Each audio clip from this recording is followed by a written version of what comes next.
Salut à tous, bienvenue dans Dixon Discute. Moi c'est Dixon, je suis comédien et auteur. Salut, ça va? Bah ça va super et toi? Cool. Déjà présentez-vous. Bah c'est moi qui ai le micro à côté, donc Stanislas, réalisateur, illustrateur. Ok. Et toi? Salut, moi c'est Rodgen, motion designer, VFX artiste. Artiste? Ouais. C'est quoi VFX artiste? VFX c'est pour visual effects, Ok. donc effets spéciaux numériques. Ah, trop bien ça. Ouais. Ok. Et du coup, depuis quand vous faites ça?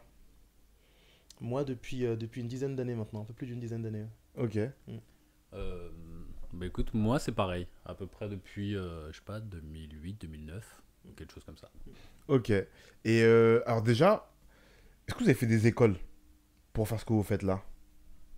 Excellente question.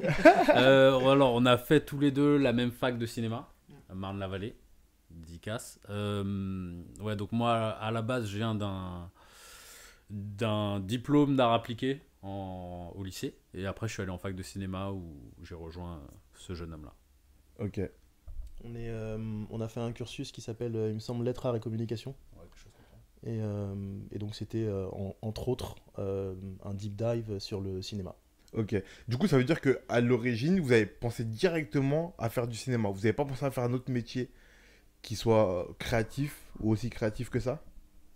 Pour ma part en tout cas, dès que j'ai fini le lycée, parce que le processus d'orientation en France, à l'époque c'était en 2005, il n'était pas hyper clair, je sais pas trop comment c'est aujourd'hui, mais à l'époque effectivement, dès que j'ai vu une opportunité de plonger dans le cinéma, j'ai foncé dans le tas.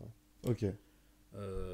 Moi, alors c'est différent. C'est-à-dire que moi, à la base, je venais de l'illustration et j'ai toujours voulu faire deux choses. C'est-à-dire, soit je voulais écrire des scénarios, soit je voulais faire du comics et de la bande dessinée, dessiner et faire ça, quoi. Donc, je pense que si j'avais fait un autre métier ou si j'avais fait autre chose, j'aurais fait du dessin et de la bande dessinée. Mais ouais, après, je me suis orienté vers la réalisation dès que j'ai commencé à en faire, quoi. Ok. Mais du coup, il y a un monde entre l'illustration et la réalisation. Comment on passe de l'illustration à la réalisation? Comment est-ce qu'on passe de l'illustration à la réalisation? Bah, à la base, je pense je pense de deux manières. C'est-à-dire que je, je pense à la fois en histoire et en visuel. Donc, la réalisation permet ça. Ça permet de penser des histoires visuellement, quoi. Et l'illustration, bah, c'est ouais, mon premier moyen de communication. Et c'est surtout la bande dessinée, surtout le comics, quoi. Et le comics, c'est pensé comme la majorité sont pensés comme du film d'action dessiné, quoi. Donc, même si ça a son propre langage en soi, moi c'était surtout ça qui m'intéressait. Mais du Pour le coup, coup. on peut en parler parce qu'il y a pas longtemps, j'ai reçu un mangaka ici, Ok. Paris. Et je lui disais que ce qui, moi, m'impressionne chez les dessinateurs, surtout les mangaka, et aussi un peu les dessinateurs de comics, mais surtout les mangaka, c'était que ils devaient maîtriser les dialogues, le dessin, les dialogues, le scénario, Mhm. et du coup l'histoire, créer l'histoire. Est-ce que c'est pas ça, toi, qui t'a permis de te libérer mentalement pour aller vers la réalisation? Le fait que déjà à l'origine, dans l'illustration ou dans les comics, ce que tu appréciais à la base, tu dois déjà un peu maîtriser toute la réalisation et tous les métiers qui tournent autour de créer l'histoire. En fait, l'une des différences principales entre le manga et le comics, c'est que, comme tu disais, c'est centré sur une seule personne, le manga. C'est-à-dire que le scénariste est dessinateur, il est aussi encreur et il fait ça. Alors que dans le comics, tu as une division, c'est-à-dire que tu as le scénariste qui n'est pas forcément le dessinateur, qui n'est pas forcément l'encreur et qui n'est pas le coloriste. Donc il y a ça, mais moi en fait, la chose, oui, comme tu disais, la chose qui m'intéressait, c'est que certains comics avaient un niveau d'écriture qui approchait, ou même qui était bien mieux, je pense, que ce qu'on avait en cinéma et ce qu'on a même en série, ce qu'on trouve très bien. Certains comics avaient ce niveau d'écriture là. Et moi, ce que j'ai toujours aussi, ce que je trouve intéressant dans le comics, c'est que c'est mon imagination sans limite, quoi. C'est-à-dire que dans le cinéma, tu dois penser à ton budget, tu dois penser à tes acteurs, tu dois penser à ça. Dans le comics, dans la bande dessinée, t'as que toi et ton dessin, quoi. Donc, t'as que toi, et t'es peut-être limité par les formats de page et encore. Mais c'est ça que moi je trouvais intéressant. Et ensuite, ce qui permet de passer à la réalisation, et ben justement, c'est à la fois c'est un autre format, tu vois. Et c'est l'ajout de ces contraintes-là qui rendent ça plus intéressant. C'est-à-dire que l'ajout. À partir du moment où tu rajoutes d'autres humains, ça devient. Tu vois, c'est plus ton cerveau à toi, donc ça se transforme. T'as une espèce de. T'as une magie auquel t'as pas pensé, et c'est ça qui est bien dans la réalisation, à la différence de la bande dessinée, etc. Ok, j'ai d'autres questions, mais on y reviendra après. Pas de souci. Et toi, Rod, alors, tu vois, ça, c'est les métiers où la question que je me pose, c'est. Parce qu'en fait, dans le cinéma, il y a énormément de métiers. Tu vois? Et ce que les gens voient, principalement, c'est les comédiens, les réalisateurs. De plus en plus, on s'intéresse aux scénaristes, mais tous les métiers à côté, on n'y pense pas. Et en vrai, c'est dans le cinéma, mais c'est aussi vrai dans le théâtre pour moi et dans plein d'autres domaines, tu vois. Et du coup, il y a des métiers, moi je me dis toujours, comment, sachant que la lumière, elle est mise sur ces métiers-là, qui sont les métiers principaux, réalisation, scénariste et comédien, comment on se dit, ben moi je vais être à côté de tout ça, et je vais faire un autre métier, qui est autant aussi important, mais qui est plus dévoyé, tu vois. Du coup, comment on se dit, ben, je vais commencer à faire des effets visuels et réaliser les effets spéciaux, pardon. Euh, pour ma part, ça a été surtout par nécessité. Parce que moi, je suis très débrouillard. Je suis très débrouillard. Et quand on était à la fac, je me rappelle que moi, très tôt, j'ai commencé à réaliser mes propres petits films. Alors, c'était souvent des films d'action un peu rigolos, mais très vite, moi, je voulais pratiquer. Je supportais pas, en fait, l'idée d'être à la fac et de ne pas pouvoir m'exercer plus que ça, parce qu'il y avait très peu de pratique, finalement, c'était énormément de théorie d'histoire du cinéma, d'analyse de films, etc. Et moi, je voulais faire des films. Je voulais pas juste être là et à discuter cinéma, je voulais faire du cinéma. Et du coup, bah, par nécessité, il fallait que je trouve un moyen de le faire. Et pour le faire, il faut que tu apprennes à faire ton film tout seul. Donc très tôt, j'ai commencé à utiliser les logiciels pour faire du montage déjà. Et quand tu fais du montage, tu te dis, ah c'est cool, je peux mettre un plan après l'autre. Mais après, si je veux rajouter un petit effet ou autre, comment je fais? Ah bah tu découvres qu'il y a un logiciel qui permet de faire ça, et ainsi de suite. Ça s'est construit comme ça en fait. C'est la nécessité de raconter une histoire qui fait qu'à un moment donné, bah, moi je plonge dans la partie purement technique. J'apprends à utiliser une caméra, etc. et tout. Et à un moment donné, bah, quand les autres veulent faire des films, ils se tournent vers la personne qui sait utiliser la partie technique. Ouais. Et très naturellement, du coup, tu deviens un peu le cadreur, le monteur, le mec des effets spéciaux, et ainsi de suite. Quand tous tes potes veulent faire leurs films, bah, du coup, tu viens derrière pour les aider à faire leurs effets spéciaux, et tu fais tes films aussi, mais tu te rends compte qu'il y a matière à se faire de l'argent en faisant ça, plus tu progresses. Et donc ça s'est fait au fil des années, sur le très long terme, mais au départ, c'était ça, c'était la nécessité de faire mes propres films, parce que j'avais personne pour le faire à ma place, et donc il fallait que j'apprenne à faire un film de A à Z. Donc il fallait l'écrire, il fallait le tourner, il fallait faire le montage, Ok, le son, alors, etc. alors la deuxième question, c'est pourquoi prendre ce choix-là? Parce que du coup, tu aurais pu être monteur, tu aurais pu être scénariste, tu aurais pu être cadreur, tu vois. Pourquoi t'être intéressé aux effets spéciaux, tu vois? Qu'est-ce que ça disait pour toi? Ça élargissait le champ des possibles pour moi, qui n'avait pas d'argent et qui a toujours été un passionné de fantastique, de science-fiction, etc. Le fait de faire des effets spéciaux, c'était la possibilité de faire quelque chose de super différent. Ouais. C'est-à-dire que je voulais que quand je fais un film, je voulais que le moment où mon film sort, tu te dises ah ouais, comment il a fait ça? À l'époque, c'était ça. Quand t'es jeune, tu viens d'arriver à la fac, t'as envie de faire un truc qui soit visuellement impressionnant. Et donc, du coup, j'ai plongé pour ça au départ. Technique. Ok. Qu'est-ce que Et, toi, tu peux apporter en tant que scénariste, si t'es, en tant que réalisateur, pardon, si t'es que réalisateur? Est-ce que tu as une vraie force de proposition ou tu suis le découpage technique et basta? Alors, déjà, quand t'es scénariste, tu viens avec le scénario, tu viens pas avec le découpage, Ok. etc. Donc, tu viens avec. Et que tu le veuilles ou non, un scénario, c'est un. C'est un long. Je dirais pas un long roman, c'est une histoire qui est plus. Elle est plus dépouillée que, tu vois, qu'écrite. C'est-à-dire que si tu dis, comment dire, je sais pas moi, Dixon réfléchit ou Dixon est pensif à ce moment-là, ça te dit pas si la caméra elle est là, si la caméra elle est là, si la caméra elle est là. Dans le scénario, il va pas te mettre contre-plongée parce que il y pense pas. Tu Ok. vois, t'es pas encore au moment de penser à ça, quoi. Moi, on peut par exemple, tu vois, si nous on discute là, euh, on peut dire bah écoute, toi tu peux imaginer, dis, bah c'est une discussion entre deux, ils discutent, comment dire, ils discutent de ça, et moi je peux dire bah écoute c'est simple, notre discussion commence en un seul plan sur le regard de Dixon, ça va aller vers le regard de Stanislas pensif, qui va aller vers le regard de Rodgen, et ça va par un plan de drone nous montrer toute la ville de Paris dans son ensemble pour montrer qu'en gros toute la ville fonctionne sans eux. Tu vois, c'est un scénariste, Il y il peut pense le pas. mettre dans son scénario, mais il n'y pensera pas forcément. Un réalisateur surtout, bah, je sais pas, prends Spielberg, tu regardes regarde son traitement, par exemple, de la caméra, ou n'importe qui, d'ailleurs, tu prends son traitement de la caméra, tu dis, ça, un scénariste n'a pas pensé à ça, parce qu'il pense, Spielberg pense visuellement, et il justifie, enfin, je ne vais pas dire qu'il justifie sa place, mais sa place est là, quoi. Tu prends un scénario de Scorsese, avec le film de Scorsese, la musique, les choses comme ça, c'est quelque chose qu'un scénariste n'y aurait pas pensé, tu vois. Euh, Tu as de très bons, comment dire, des scénaristes de génie. Tu peux prendre, je sais pas moi, Aaron Sorkin, par exemple, qui a fait Social Network, le film sur Facebook. Euh, Sans la rythmique de David Fincher, tu, tu sais que c'est, enfin, ça fonctionne pas, quoi. Donc, prends, par exemple, regarde n'importe quel mec qui sont vraiment scénaristes et regarde leurs films. Des fois, certains ont été réalisateurs. Et tu regardes un film de juste un réalisateur, tu vois la différence. Ok. Bah, tu vois, c'est drôle parce que là, je suis dans des réflexions et des discussions avec un ami pour réaliser une petite série, tu vois. Et on n'a pas beaucoup de moyens. Et je lui disais, l'important, c'est pas tant les moyens, c'est surtout les idées. Tu vois. Tu me diras si tu es d'accord avec moi ou pas. Je lui disais, faut qu'on trouve les bonnes idées, même de plans. Et si on a une caméra qui est pas top avec une qualité qui est pas top, si on a les bonnes idées de plans, les bonnes idées scénaristiques, ça marchera quand même et ça proposera quand même quelque chose. Et après, les moins viendront après parce qu'ils se diront, ah, ces mecs ont eu des bonnes idées, ça peut marcher. Tu vois. Tu me diras si tu es d'accord. Et je voulais compléter ça par une question que je voulais te poser.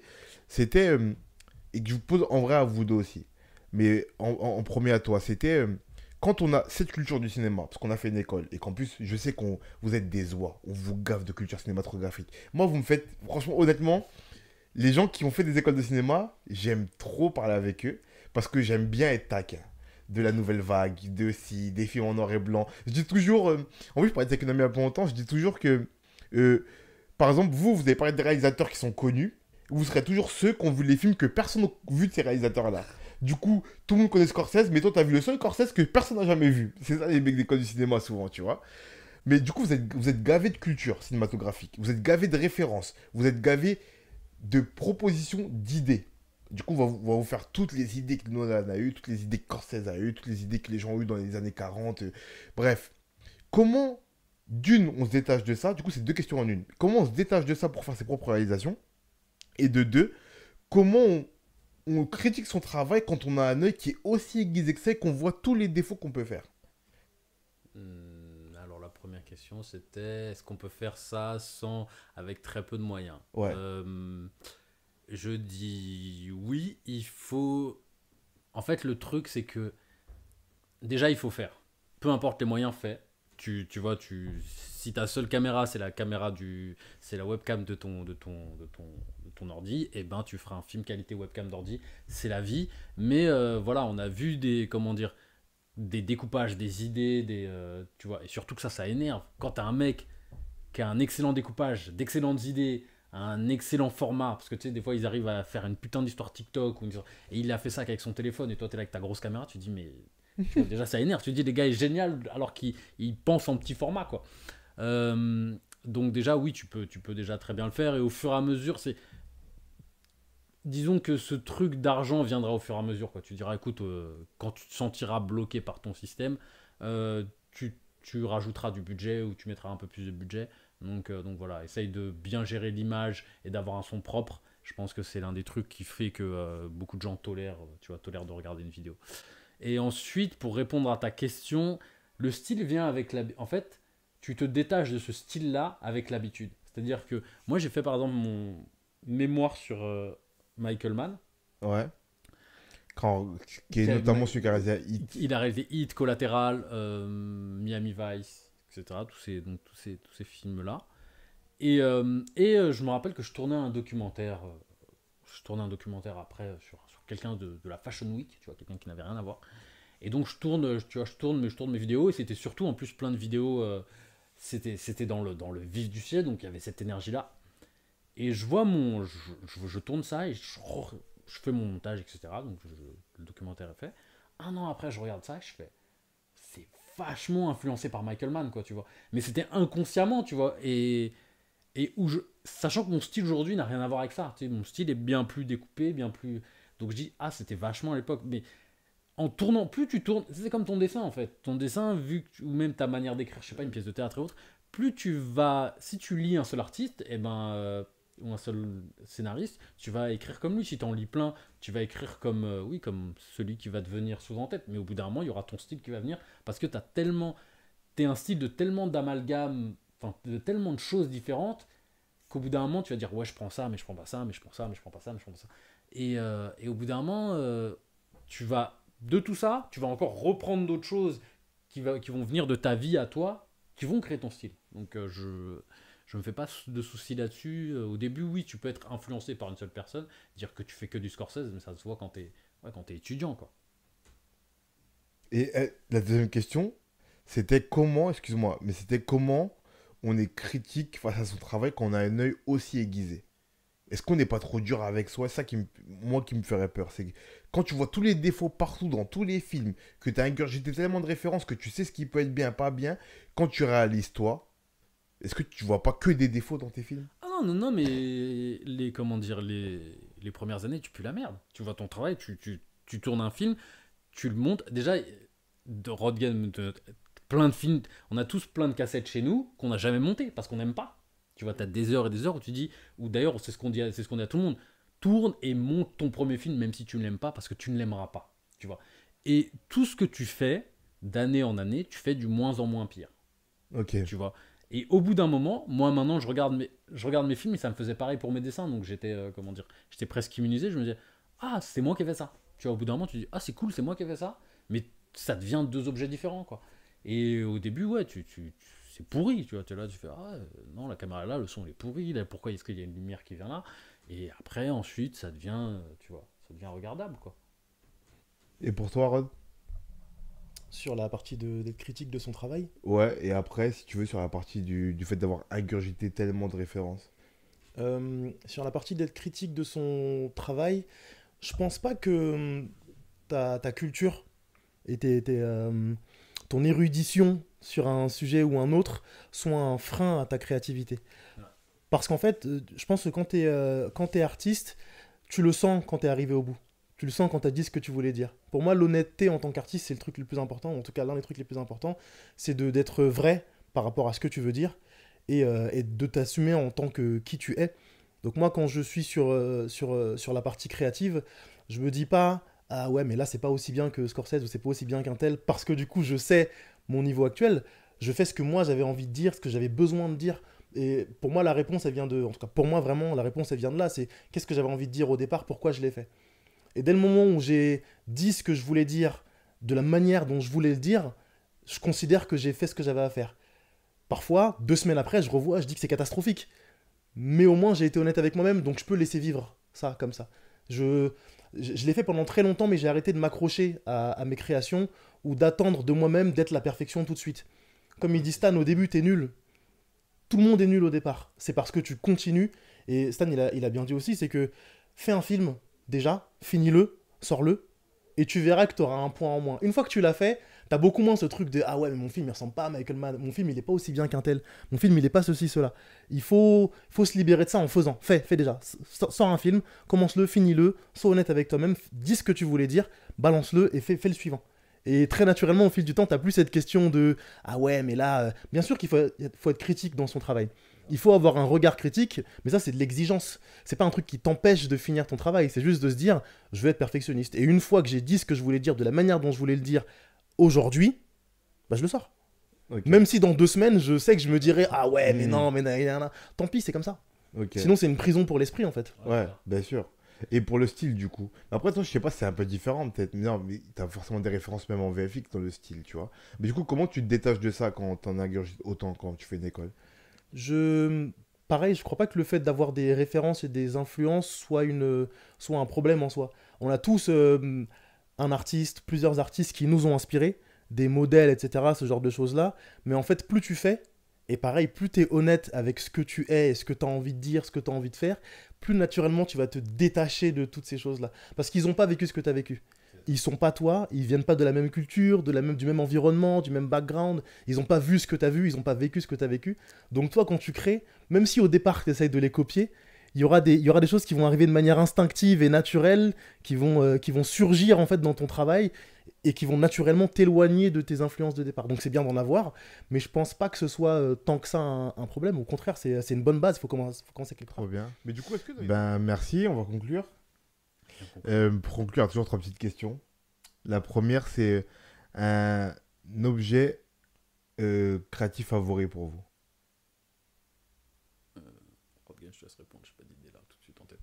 Un objet créatif favori, Ouais. ça veut dire n'importe quoi, un outil de N'importe quoi. travail, Un outil de travail, un objet fait par quelqu'un ou un objet immatériel. Un livre, un film, une musique. Mais un objet créatif favori pour vous. La première idée qui m'est venue en tête, du coup c'est ce que je vais te dire, parce que j'ai pas envie de réfléchir longtemps pour rien, c'est que mon ordinateur, pour moi c'est mon objet créatif favori parce que je fais tout avec. Ok. Je le trimballe partout où je vais, et surtout parce que ma capacité à communiquer avec lui m'a permis d'une à m'exprimer en tant qu'artiste, parce que c'est avec ça que je fais toutes mes créations, mais aussi à survivre en tant que personne. C'est que je suis quelqu'un de très solitaire à la base, et quand je suis devant mon écran, j'ai l'impression que j'ai accès à l'univers tout entier, et c'est ça qui me permet en fait d'avoir cette confiance, de me dire ok, je suis très bien dans ma solitude, parce qu'en réalité, dans ma solitude, je peux explorer l'univers tout entier, tu vois. Donc pour moi, l'ordi, ça peut sembler étrange, mais mon ordi, ouais, c'est... T'inquiète, on a moi des tablettes, des téléphones. Voilà. Il n'y a pas de problème. Alors moi, c'est deux objets. Si j'étais ingrat, enfin si j'étais pas ingrat et que j'étais une personne qui était reconnaissant, je dirais le crayon. Parce que voilà, le crayon, c'est le truc qui m'a le plus aidé, qui m'aide même maintenant. Si j'étais honnête, je dirais la Red Epic. Qui est une caméra. La caméra Red Epic, elle représentait tellement de trucs pour nous. Pour nous, ça voulait dire cinéma. À partir du moment où cette caméra elle a existé, on a couru derrière pour la voir, on s'est créé des problèmes pour la voir, on a souffert pour la voir, mais quand on l'a eu, on disait mais tout ça, ça valait le coup. Et voilà, c'est tellement en fait, c'est l'objet qui déjà il y a un côté voilà mystique dedans, et c'est le truc qui dit voilà, t'es enfin avec les adultes, tu vois, t'es parmi eux. Tu vois, tu peux faire des belles choses avec ta caméra DV, mais dès que tu arrives, je sais pas, avec l'épique, t'es là, tu vois, rien que dans le nom, tu vois, il y a un truc qui dit... Même si tu filmes une conversation, justement, nouvelle vague, ça devient Star Wars. Hein. Tu vois, donc ouais, je pense que, voilà, l'objet, je dirais, ça doit être ça, et après, tu as d'autres trucs. Ok. La deuxième question, c'est une œuvre inspirante pour vous. Inspirante pour moi. J'en ai plusieurs. Je vais essayer de faire le mec original. Et je vais t'en dire une. Mais je pense que je dirais la vie de Kanye West. Il en avait parlé. En fait, il y a quelques années, il avait dit ça, genre en parlant de sa femme, enfin de son future ex-femme, en disant que c'était, comment dire, quand la seule raison de sa femme d'exister, c'était une performance artistique. Et je trouvais le concept bien stylé, et je me suis dit, si j'imagine toute la vie de Kanye West comme une performance artistique, et que tu vois ça comme une espèce de timeline de montage, tu vois, en gros toute ta vie, c'est pas juste des moments, mais c'est genre une longue ligne presque colorée, et ben t'as l'impression que c'est un film passionnant, sa vie, en fait. Il se passe tellement de trucs improbables, tu vois. Le mec veut devenir président, et puis en même temps le mec il se passe tellement de trucs que si du jour au lendemain on me disait il y a une série sur Kanye West qui existe, je dirais mais à quel moment tu veux le prendre, parce que ça devient riche tout le temps, en fait. Donc voilà, donc je trouve que voilà, et c'est riche et absurde, ça a pas de sens son histoire. Enfin, tu sais, c'est le mec veut faire une église, mais en même temps veut être président, en même temps c'est juste le type qui me dit ne mets pas de limite. Donc voilà, je pense que c'est mon objet artistique préféré. C'est quoi la question déjà ? Quel est ton objet artistique préféré ? Une œuvre créative inspirante. Inspirante, voilà. Du coup, je te dirais actuellement, parce que franchement dans ma vie il y en a eu plein, mais actuellement ce serait un manga qui s'appelle L'Attaque des Titans. Et en fait c'est marrant parce que je trouve que c'est une histoire qui est inspirante au-delà même de l'histoire elle-même. C'est inspirant pour moi parce que c'est un type qui est au Japon qui écrit ça. C'est un type qui est au Japon. Et pourtant, quand je regarde son œuvre, j'ai l'impression de voir une partie de mon histoire dedans. En tant que franco-africain, en tout cas français afro-descendant, alors que pourtant c'est une histoire qui se passe en Allemagne au Moyen-Âge, écrite par un japonais il y a 10 ans. Tu vois, et je trouve que c'est fort de réussir à avoir un impact et de toucher des gens à l'autre bout du monde en racontant une histoire qui t'est personnelle à toi, de réussir à parler à des gens qui sont pas de la même culture, pas de la même ethnicité, qui parlent pas la même langue, qui sont pas forcément habitués au même format. Et donc voilà, ouais, pour moi c'est ça, c'est l'attaque des Titans pour toutes ces raisons-là. Ok. Et la dernière, c'est un conseil pour quelqu'un qui se met à créer. Créer. Pour moi, c'est le seul conseil qui me vient à l'esprit, pour une raison toute simple, c'est que tout le temps que tu perds à te poser la question, c'est du temps pendant lequel tu aurais pu créer, et plus tu vas créer, plus tu vas te rendre compte qu'en fait la question elle mérite même pas d'être posée. Si tu es un créatif, tu te réveilles le matin et tu es un créatif. Donc le seul conseil, c'est si tu es un créatif, crée. Crée, t'arrêtes jamais, lâche pas l'affaire, quoi. C'est ça, moi c'est le conseil que je dis à tous ceux qui veulent faire réalisateur ou autre. Écoute, si t'es doué à autre chose, si t'es bon, si t'as envie de faire autre chose et que pour toi de faire un film, de faire un scénario ou d'écrire un bouquin, de faire un film, faire un scénario ou de faire de la bande dessinée, c'est un hobby, ne le fais pas. Si vraiment tu te réveilles et la seule chose que t'as envie de faire c'est ça et s'il y a aucune raison logique à vouloir le faire mais que tu veux toujours le faire, fais-le. C'est à ce moment-là. Si tu peux faire autre chose, fais-le. S'il n'y a aucune raison logique à ne vouloir le faire, parce qu'il n'y a jamais de raison logique, mais que tu veux quand même le faire, ben fais-le et voilà, accroche-toi. De toute façon, tu vas te vautrer plein de fois, mais ça veut dire que tu fais partie de la bande. Ok, top. Bah, merci beaucoup. Merci à toi. On va mettre le lien vers vos Instagram pour qu'on voit votre travail, pour qu'on voit le projet Méduse et tous les autres projets qui arrivent, et pour qu'on voit le travail de Grod. Merci beaucoup. Likez, abonnez-vous, partagez, et on va suivre votre travail. Et à la prochaine. Merci, à la prochaine, merci Dixon. Yes.